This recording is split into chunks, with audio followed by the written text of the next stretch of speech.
The sign was the last piece. The final, declarative touch, carved from a solid plank of sugar pine. The letters spelling out the area were deep and confident, stained a dark walnut to stand out against the lighter grain. It was perfect. I was aligning the spirit level on top, preparing to drill the pilot holes into the heavy timber post beside my new driveway, when the quiet hum of an electric motor disturbed the mountain stillness. A pristine, forest green golf cart rolled to a silent stop on the gravel. At the helm sat a woman in her late 50s, her posture ramrod straight. She wore a crisp, white polo shirt embroidered with a logo, a stylized mountain peak, and beige linen trousers. A laminated ID badge on a lanyard bounced gently against her chest. In the passenger seat rested a formidable-looking clipboard, its silver clip glinting in the morning sun. She switched off the motor, the silence rushing back in, now feeling less like peace and more like a held breath. "Good morning," she said, her voice pleasant, but carrying an unmistakable note of authority. Her smile didn't quite reach her eyes, which were a pale, analytical blue. "Welcome to Summit Ridge Estates." "Morning," I replied, setting the level down. "Alex Thorne. Just closed on this place. Lot 74. "We're aware," she said, tapping a perfectly manicured finger on the top sheet of her clipboard. "Malene Pierce. I'm the chair of the Architectural Control Committee. I also serve as the board's fire safety liaison." She offered the titles, like credentials. An opening statement in a negotiation I didn't know I was having. She gestured toward the sign resting against the post. "That's a lovely piece of woodwork.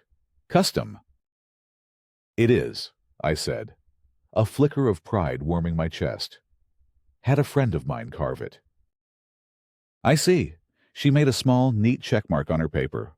"Unfortunately, it's non-compliant." I blinked. "I'm sorry." "The font," she explained, her tone patient, as if speaking to a slightly dim child, "as per the Summit Ridge Architectural Control Guidelines. Appendix C, Section 4. All exterior signage must utilize either a serif font from the approved list Times New Roman, Garamond, or Georgia, or a pre-approved sans serif, limited to Helvetica or Arial. That appears to be a custom script." I stared at the sign, then back at her. This had to be a joke, a bizarre, unwelcoming hazing ritual for the new guy. "You're serious?" "Perfectly." She made another note. "Furthermore, the stain is problematic. Section 5 of the same appendix specifies that all exterior wood elements, including signage, must be treated with one of the 3 approved stain colors: mountain cedar, sequoia red, or ponderosa brown. Your dark walnut is not on the list. It disrupts the community's cohesive aesthetic." My bemusement was rapidly curdling into annoyance. The house sat empty for nearly 2 years. The railings are peeling, and there's a loose shutter on the second floor. I would think a non-compliant font is fairly low on the priority list. Malene's smile tightened. Deferred maintenance on a pre-existing structure is a separate issue, governed by different bylaws. New installations, however, require strict adherence to the guidelines from the outset. It prevents precedent. You understand. It was not a question. She tore a sheet from a notepad on her clipboard. It was a carbon copy, thin and official-looking. "This is just a courtesy notice. It's not a formal violation. It's simply to make you aware of the discrepancy and provide you with an opportunity to cure it. You have 14 days to submit a compliant sign proposal to the ACC for approval. Once approved, you may proceed with installation." She handed me the slip of paper. The polite, bureaucratic language felt more menacing than an outright order. "I'm not taking it down," I said, my voice firmer than I intended. "It's a piece of art from a friend." Maline's gaze was unwavering. The governing documents you agreed to when you purchased a property in Summit Ridge are not suggestions. Mr. Thorne, they are a contract. You'll find we take our contracts very seriously here. She gave a curt, satisfied nod, as if she had just successfully completed a routine inspection. She switched the golf cart back on, its electric hum once again a sterile intrusion on the landscape. "Enjoy your day," she said, the pleasantry sounding like a threat. I stood there for a long time, the courtesy notice clutched in my hand, the custom-carved sign leaning against the post like a beautiful, silent defendant. The mountain air, so crisp and full of promise just minutes before, now felt heavy and constricting. I wasn't just annoyed anymore. I was alarmed. My cabin, was supposed to be an escape hatch from a world of weaponized pedantry. For 15 years, I'd been a forensic accountant in Chicago. My days were spent in windowless rooms, wading through spreadsheets and invoices, hunting for the single, misplaced decimal point, or the cleverly disguised line item that would unravel a multi-million-dollar fraud. I was good at it, too good. The work was a grind of precision and confrontation, a constant battle against people who use the fine print to hide their sins. I'd put 3 people in prison and recovered millions for my clients, but the cost was a perpetual knot in my stomach and the inability to see a contract without searching for the trapdoor. The Airy was my reward for all those years. My severance package and life savings were sunk into this 2-acre plot on the side of a mountain, a sanctuary of pine trees and granite outcroppings. The previous owners, an elderly couple named Henderson, had passed away, and the house had been sold as is by their estate.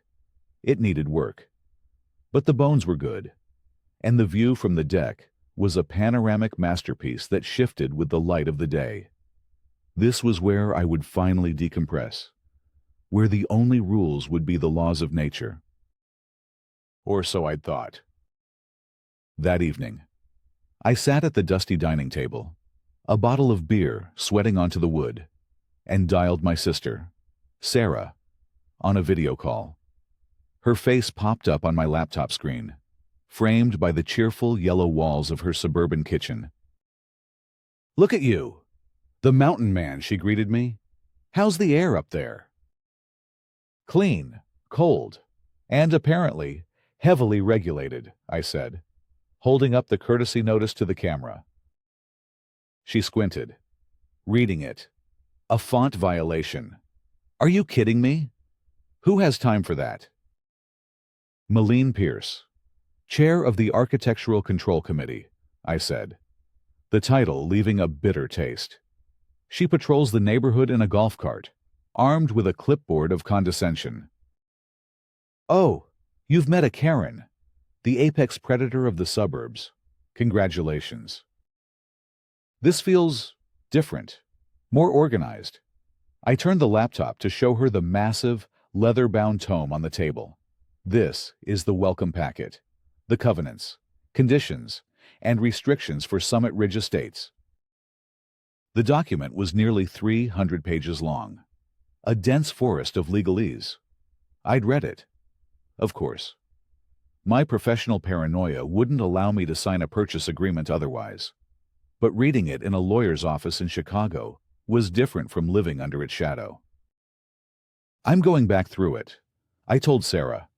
"There has to be some kind of appeal process, something about artistic expression or grandfathering." I spent the next hour scanning the document, my accountant's brain kicking into its old, familiar gear. I highlighted sections, made notes in the margins, and cross-referenced clauses. Sarah stayed on the line, offering a running commentary of sympathetic outrage. "Here it is," I said finally, pointing a finger at the screen. "Article 8, Use Restrictions. Section 8.4, Maintenance of Property and Views." I read it aloud. "All lots shall be maintained in a neat and attractive condition. Blah, blah, blah. Here. Farger 8.4.2. No structure, planting, or other material shall be placed or permitted to remain upon any lot which may damage or interfere with any easement for the installation or maintenance of utilities, or which may unreasonably obstruct or interfere with the view from any other lot, as set forth in the community's designated view corridors. Okay, Sarah said slowly. So, where are the designated view corridors? That's the thing, I replied, flipping through the pages. They're not defined anywhere in this document. There's no appendix, no map, no list. It just says designated view corridors. It's incredibly vague. A trapdoor, Sarah murmured, using my own professional jargon. Exactly. It's a blank check. They can designate a view corridor wherever they want, whenever they want, to justify blocking almost anything. A cold feeling, unpleasantly familiar, began to settle in my gut. It was the feeling I used to get when I found the first thread of a well-hidden fraud. This wasn't just about a sign. This was about power. And Malene Pierce had just shown me how she intended to wield it. A week later, I was still stewing over the sign. I hadn't taken it down, but I hadn't installed it either. It remained propped against the post, a silent protest. I decided to focus on the bigger project, a modest expansion of the back deck to take better advantage of the stunning westward view. My contractor had advised me to get a topographical survey done to ensure the new footings would be on stable ground. The surveyor, a cheerful man named Dave, spent a morning with his tripod and electronic instruments, planting small wooden stakes with bright orange flags at the corners of the proposed deck extension. He was packing up his gear when Malene's golf cart appeared once more at the end of my driveway. This time, she didn't stop to chat. She slowed, her eyes sweeping over the surveyor's stakes, her expression unreadable. She made a U-turn and drove off. I felt a prickle of unease. The letter arrived 5 days later. It wasn't a flimsy courtesy notice taped to my door. This was an official communiqué, delivered by a mail carrier who required my signature. The envelope was thick and bore the Summit Ridge Estates logo in embossed forest green. My name and address were printed in a crisp, business-like font, Times New Roman. I noted with a grimace. Inside, the letter was cold and formal. Formal notice of violation. Certified mail tracking 7-18, 1830, 001, 4592, 0000. Date, October 12, 2023. Property lot, 74, 12 Summit. View Lane. Owner of record, Alexander Thorne. Dear Mr. Thorne, this letter serves as a formal notice of violation of the Summit Ridge Estates covenants, conditions, and restrictions, CC&Rs. An inspection conducted on October 7, 2023, revealed an unapproved topographical alteration on your lot.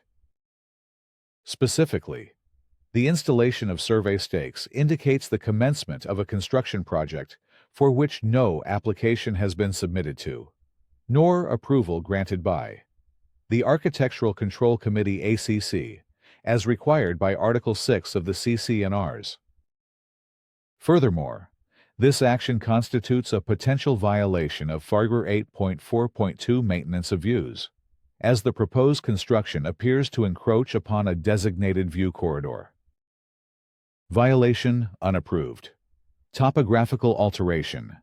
Commencement of unapproved construction. Corrective action required. Cease all preparatory work immediately. Remove all survey stakes.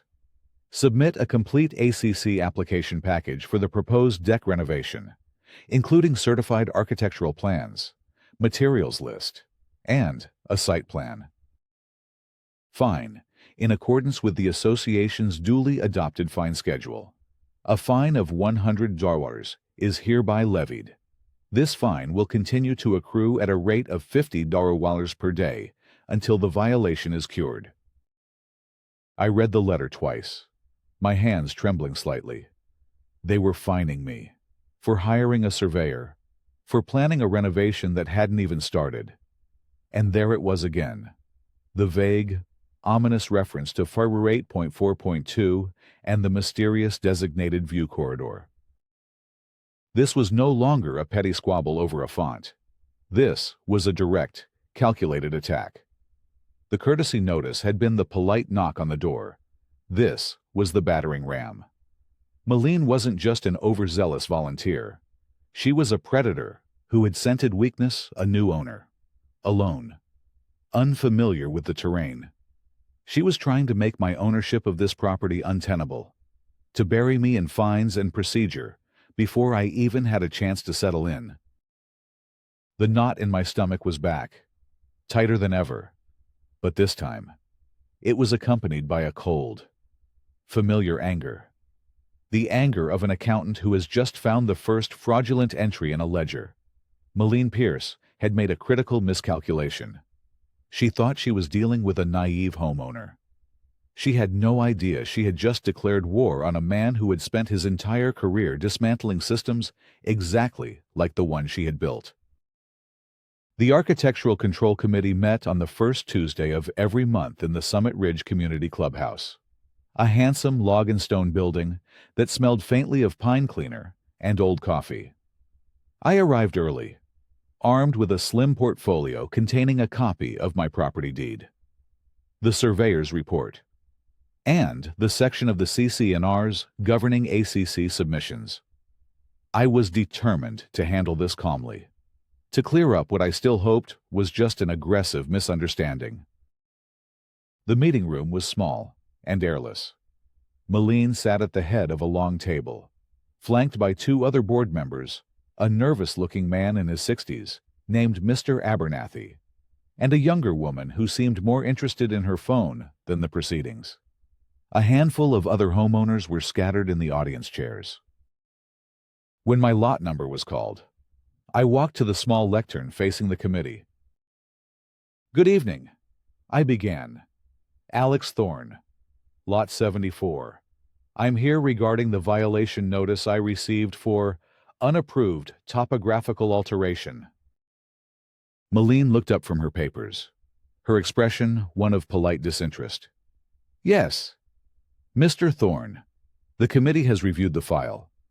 Do you have anything to add?" "I do. First, no alteration has occurred. A surveyor placed temporary stakes, which is a standard and necessary step before submitting plans. Fining a homeowner for due diligence seems punitive." "The stakes signify intent to build," Malene countered smoothly. "The CC&Rs are clear. No work, including preparatory work, may begin without prior written approval. It prevents owners from starting projects and then demanding retroactive approval." "I see," I said, trying to keep the frustration out of my voice. My primary concern, however, is the citation of HOA 8.4.2 regarding a designated view corridor. I have read the governing documents thoroughly, and I can find no map or definition of these corridors. Could the committee please provide me with the document that designates a view corridor across my property? A flicker of something annoyance crossed Malene's face. She exchanged a look with Mr. Abernathy, who simply shrugged, his eyes wide and vacant.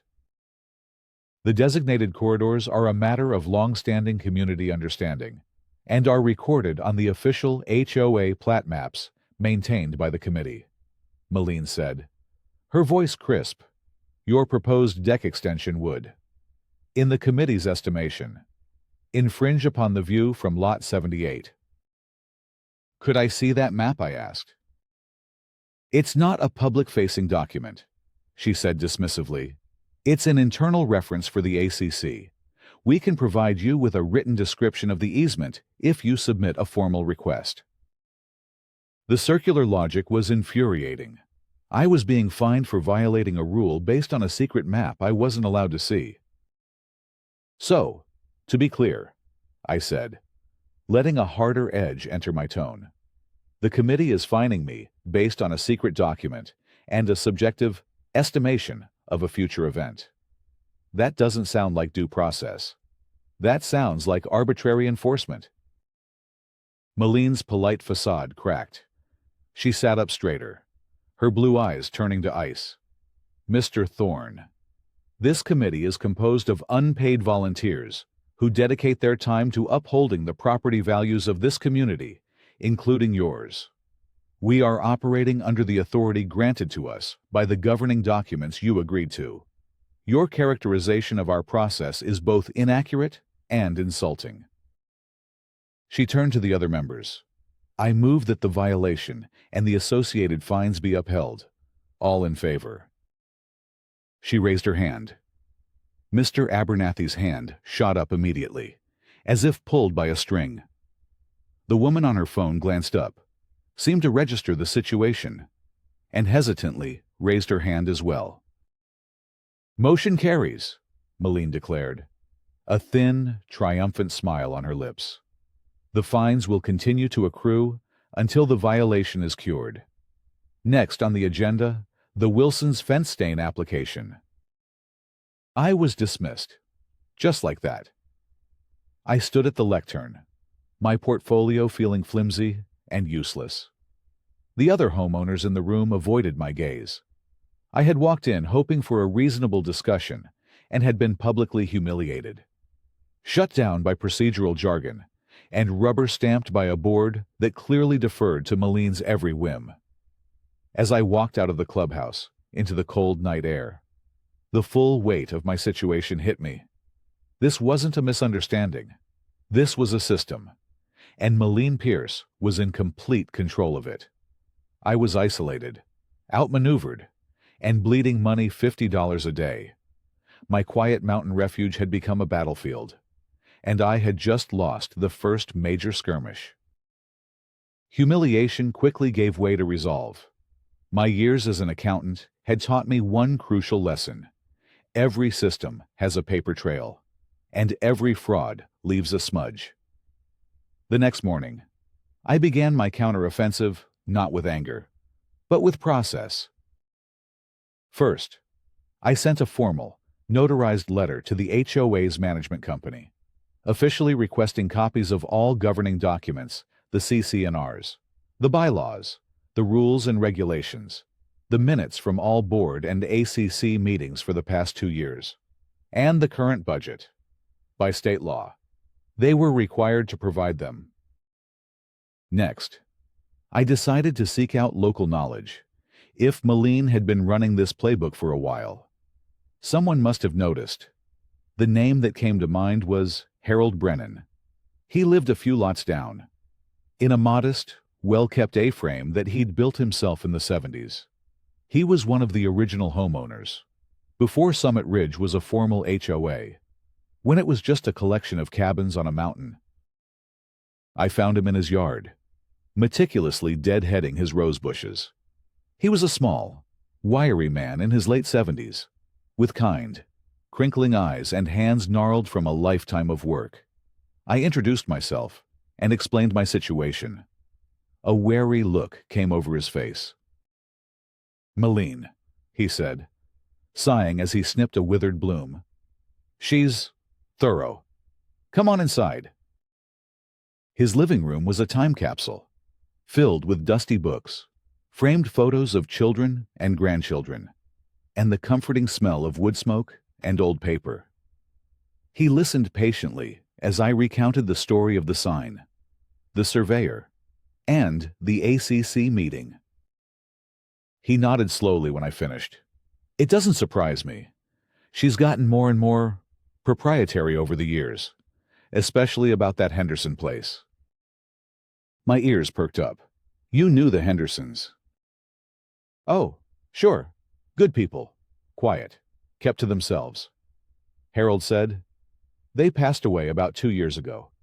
One right after the other. House sat empty for a long time before you bought it. That's when Maline really started taking an interest. He explained that Maline had initially volunteered to keep an eye on the vacant property for the estate's lawyer. She'd check the pipes in winter, clear the gutters, that sort of thing. But her involvement had deepened over time. She had a strange dispute with them. "You know," Harold said, lowering his voice conspiratorially, right before they passed. "I don't know the details, but Margaret Henderson told my wife that Malene had been making demands.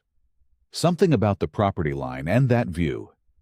He gestured vaguely west, in the direction of my deck. Always about the view with her. This was interesting. Malene's obsession with my lot predated my ownership. It was personal.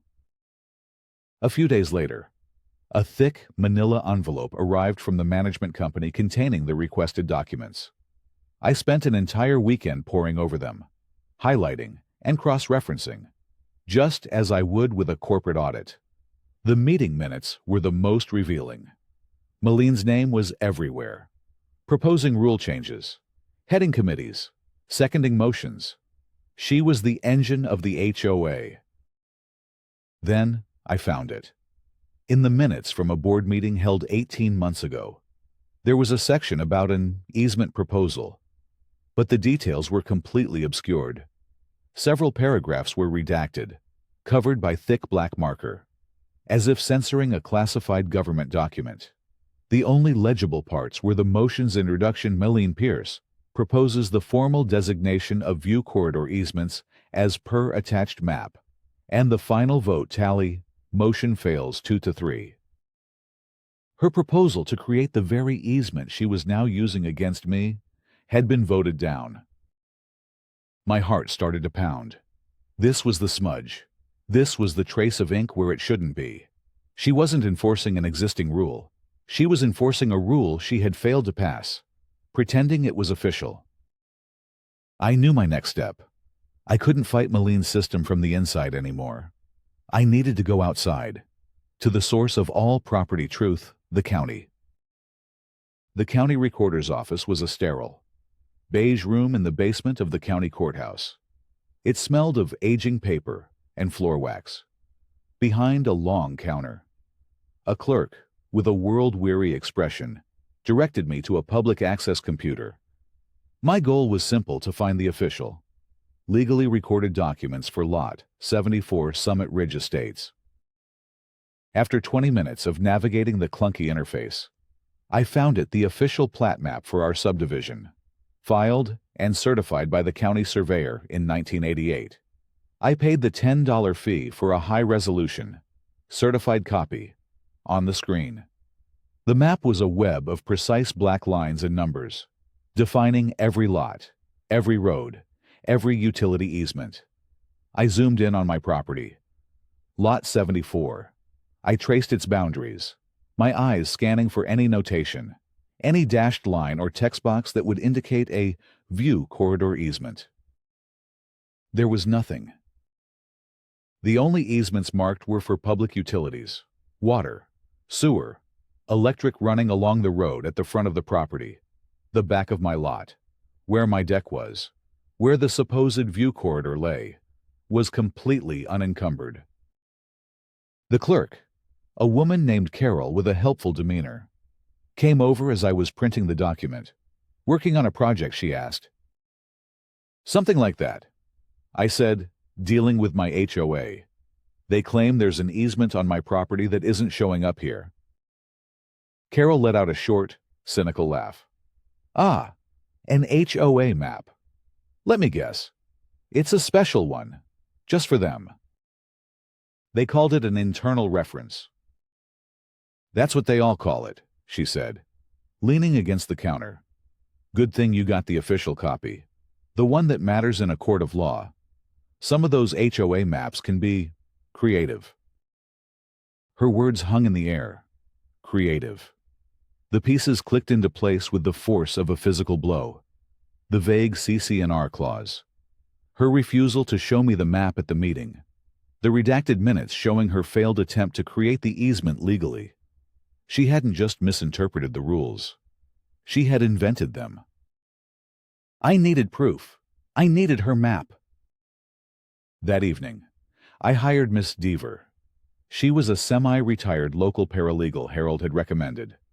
a sharp, no-nonsense woman who knew the county's legal landscape inside and out. I met her in her small, cluttered office above the town's only coffee shop. I laid out my story and my documents, the violation notices, the CC&Rs, the redacted minutes, and the certified county plat map. "So you think she forged an HOA map to create a phantom easement?" Ms. Deaver asked, her eyes gleaming with professional interest. She charged by the hour, and this was clearly a case she could sink her teeth into. "I think it's the only explanation that fits all the facts," I said. "Getting that internal map will be the key," she mused. "She won't just hand it over. We'll have to force it." She spent the next week working her magic. She found a loophole in the state's Common Interest Development Act that required an association to disclose any and all documents used as a basis for levying a fine against a member. She drafted a formal, legally intimidating letter to the management company, citing the relevant statutes and demanding a copy of the internal reference map Moline had mentioned at the ACC meeting. The letter concluded with a thinly veiled threat of a lawsuit for improper and bad faith enforcement. 10 days later, a package arrived. Inside was a crisp, color copy of the Summit Ridge Estates ACC internal plat map. My hands shook as I unrolled it. It looked official, detailed with the same lot lines as the county map. But along the back of my property, Lot 74 was a shaded blue area, marked with a neat, calligraphed label, Designated View Corridor, Farguer 8.4.2. It was a forgery, a skillful, convincing, and utterly fraudulent document. Ms. Deaver confirmed my suspicions. "It's a high-quality scan of the county map that's been digitally altered," she said over the phone after I emailed her a copy. She, or someone she hired, added that shaded area and the label. "This is a game changer. Alex, this isn't about a bylaw dispute anymore. This is fraud." But the biggest bombshell was yet to come. I did some more digging. Ms. Deaver continued, her voice tight with excitement. "I have a friend who used to work for that management company. I had her look through their old digital archives for anything related to that redacted meeting from 18 months ago. She found the unredacted draft of the minutes, saved on an old server before the official version was altered and filed." I held my breath. The draft contains the full text of Moline's failed proposal, Ms. Deaver said, including the proposed map she attached as an exhibit. It's the exact same map she's using now, the one she's passing off as an official, long-standing document.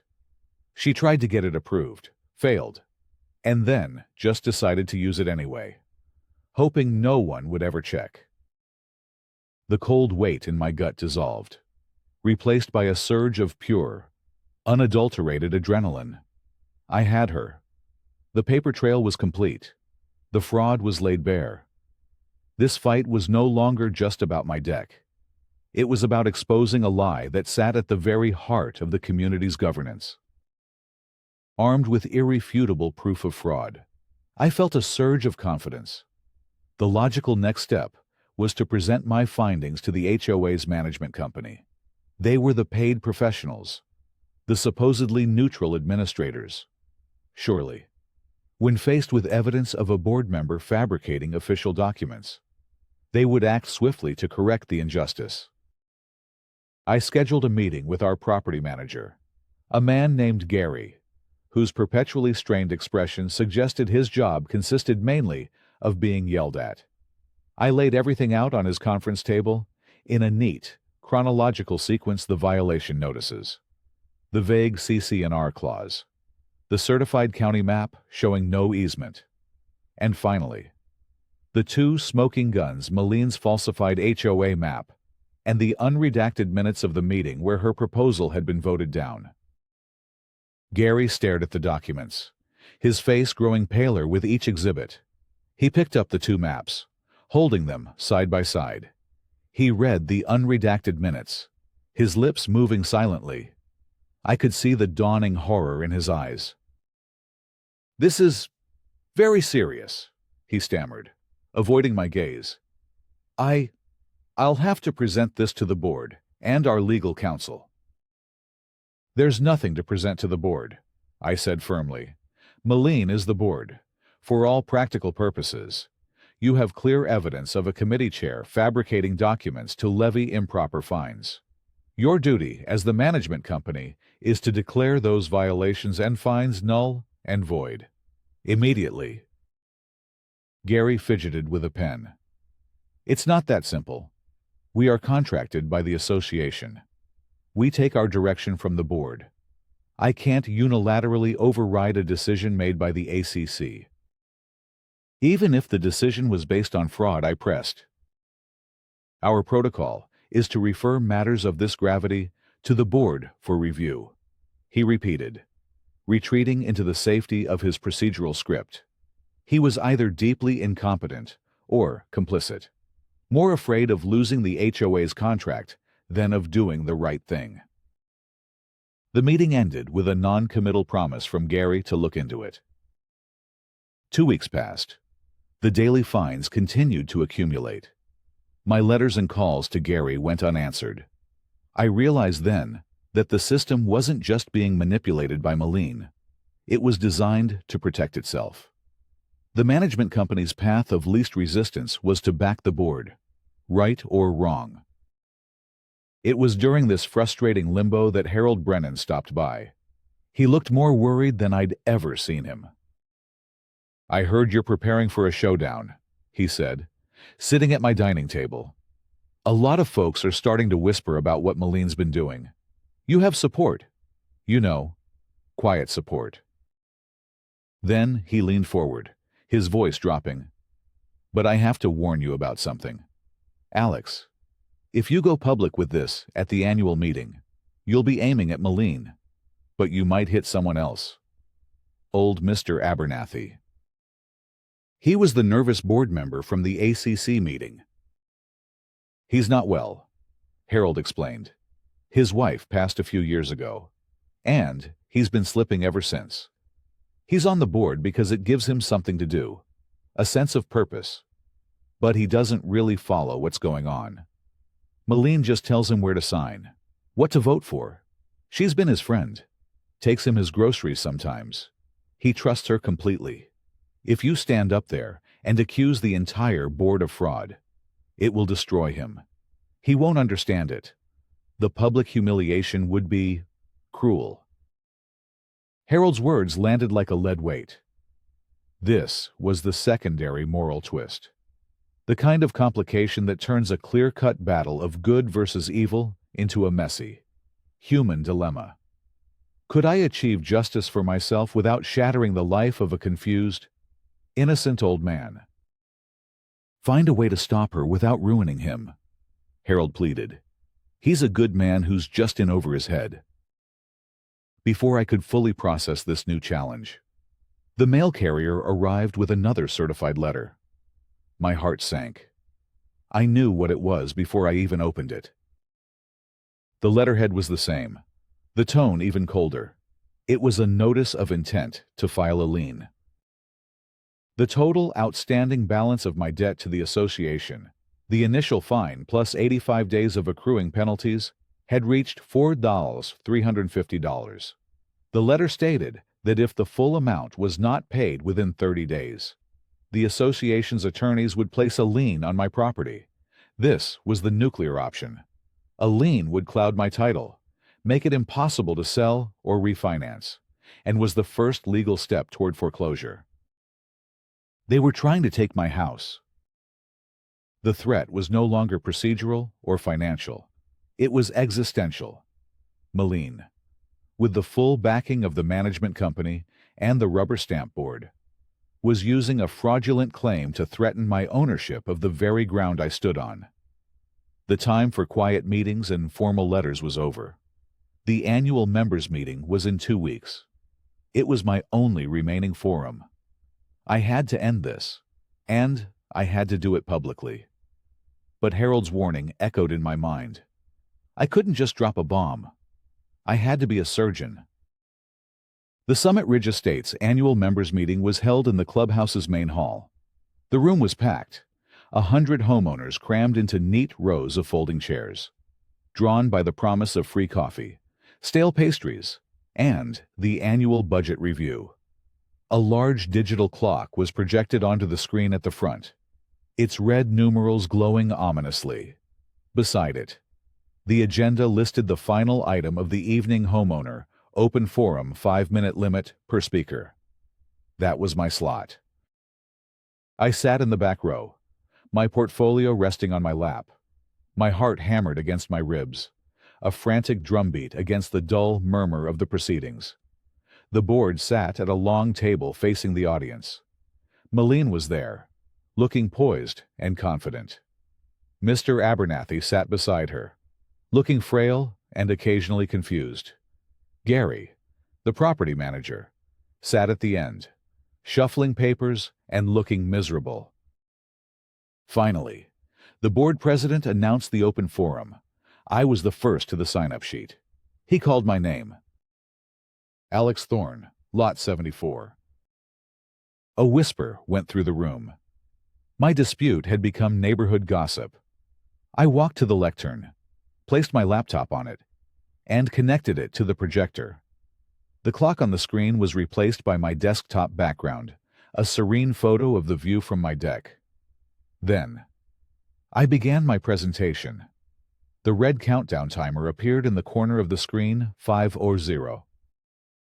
Good evening, everyone, I began, my voice steady, betraying none of the turmoil inside me. My name is Alex Thorne. Like all of you, I invested in this community because I value its beauty and its rules, which are meant to protect our shared quality of life. But for rules to be fair, they must be clear, consistent, and applied in good faith. I'm here tonight to discuss a serious failure in that process. 4:30. I clicked to my first slide, Exhibit A, CC&R for 8.4.2. The vague text filled the screen. Many of you may be familiar with this clause regarding designated view corridors. I was recently fined over $4,000 for violating it. When I asked where these corridors are defined, I was told they were on an internal HOA map. Trisao. I clicked again. Exhibit B, Certified County Plat Map. My lot was highlighted in yellow. This is the official, legally recorded plat map for our subdivision, obtained from the county recorder's office. As you can see, it shows utility easements, but it shows no view corridors. None. Not on my property. Not on anyone's property. The murmuring in the room grew louder. I saw people leaning forward, squinting at the screen. 1:30. The Architectural Control Committee, however, based its decision on a different map, a map they provided to me as justification for the fines. I clicked to the next slide. Exhibit C, the falsified HOA map, the altered document, with its neat blue-shaded area over my property, appeared on the screen. I placed a copy of the county map beside it for direct comparison. The difference was stark, undeniable. A collective gasp went through the room. It was one thing to hear rumors. It was another to see the forged document projected 10 feet high. As you can see, I said, my voice cutting through the noise, this map has been altered. It is not a legal document. It is a fabrication. Malene was on her feet. Point of order. Mr. President. This is a baseless accusation. That map has been in use by the ACC for years. The president looked flustered. Mr. Thorne, your time. 0:45. I ignored them both and clicked to my final, devastating slide. Exhibit D, the unredacted minutes. Has it been in use for years, I asked, my voice ringing with authority. Or was it, in fact, proposed by Ms. Pierce herself at a board meeting 18 months ago, and voted down? The unredacted text filled the screen. Clear as day. Malene Pierce proposes the formal designation of view corridor easements as per attached map. Motion fails 2-3. The room fell into a dead, shocked silence. The only sound was the soft beep of the timer as it hit 0. I looked directly at the board, my gaze intentionally skipping over Mr. Abernathy and landing first on Malene, then on Gary, the property manager. I followed Harold's advice. I didn't accuse the board of conspiracy. I presented them as victims of misinformation. "This is not a failure of our entire board," I said, my voice softening. "This is a failure of process.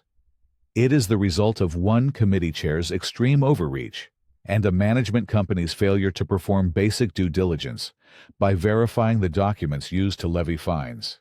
They failed to protect the homeowners from an abuse of power, and they failed to protect the board itself from the liability that comes with acting on fraudulent information." The dam broke. Homeowners started shouting questions. Is this true? Why weren't we told this map was voted down? How many other decisions were based on this? Gary, the property manager, was as white as a sheet. The board president was gaveling for order, his face a mask of panic. Malene stood frozen for a moment, her face a storm of fury and humiliation. Then, without a word, she gathered her things and walked swiftly out of the room, exiting through a side door. The silence that followed her departure was more profound than the one that had preceded my presentation. It was the sound of a regime collapsing under the weight of a single, undeniable truth.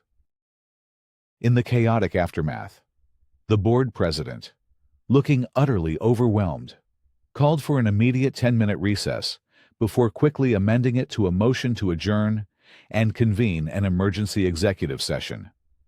The motion passed without objection. The annual meeting was over. As the room began to clear, a half-dozen homeowners I'd never met before came up to shake my hand. An older woman told me she'd had a similar run-in with Malene over the color of her flower pots. A young couple thanked me for having the courage to speak up. I hadn't just won my own battle. I had lanced a boil that had been festering in the community for years. From across the room, I saw Harold. He didn't come over. He simply caught my eye and gave me a slow, deliberate nod of approval. It was the most satisfying validation of the night. I had exposed the fraud while protecting the innocent. Just as he'd asked, Mr. Abernathy was being led out by his daughter, looking more confused than distressed, shielded from the fallout. My surgical strike had been a success. The following week was a whirlwind of activity. The board, minus Malene, who had submitted her resignation from all committee and board positions effective immediately, held their executive session. The result was a letter sent to every homeowner in Summit Ridge. It announced that an independent, third-party auditor had been hired to conduct a full review of all ACC decisions and financial records from the past 3 years. All fines related to view corridor violations were declared null and void, and any money collected was to be refunded with interest. My lien was gone. The thousands of dollars in fines vanished, as if they had never existed. The management company was the next to fall. Faced with a potential lawsuit from the HOA for gross negligence and a mass exodus of angry clients if word got out, they terminated their contract with Summit Ridge. Gary was fired.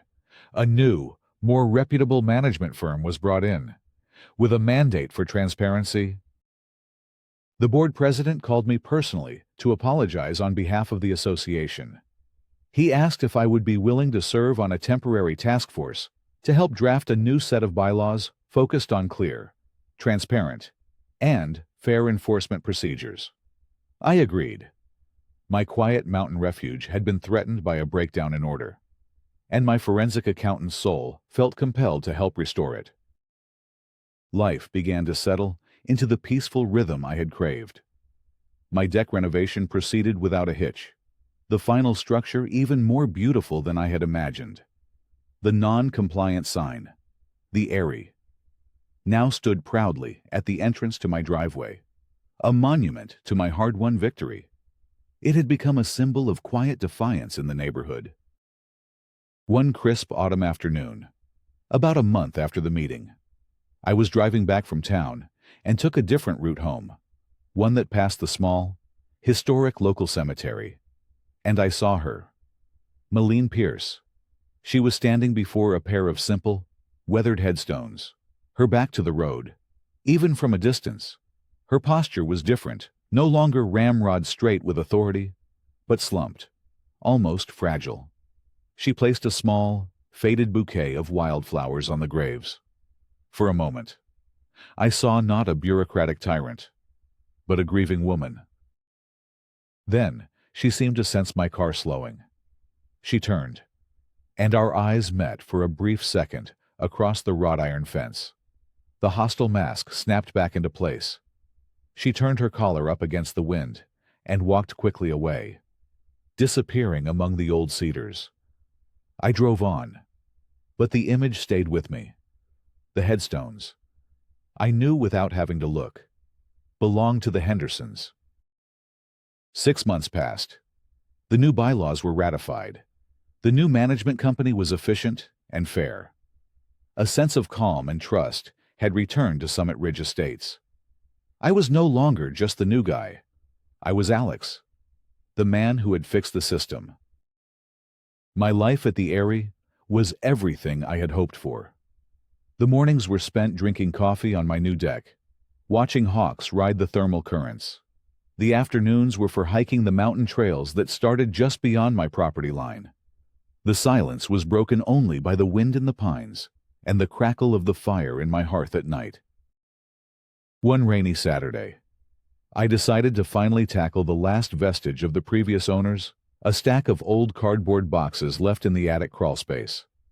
The estate lawyers had said it was just old junk, but I couldn't bring myself to throw it away without looking through it first. The boxes were filled with the mundane archaeology of a long life photo albums, stacks of old National Geographic magazines, tax records from the 1980s. In the bottom of the last box, beneath a pile of yellowed tablecloths, I found a worn leather satchel. Inside was a collection of personal documents belonging to the Hendersons' birth certificates, their marriage license, old love letters.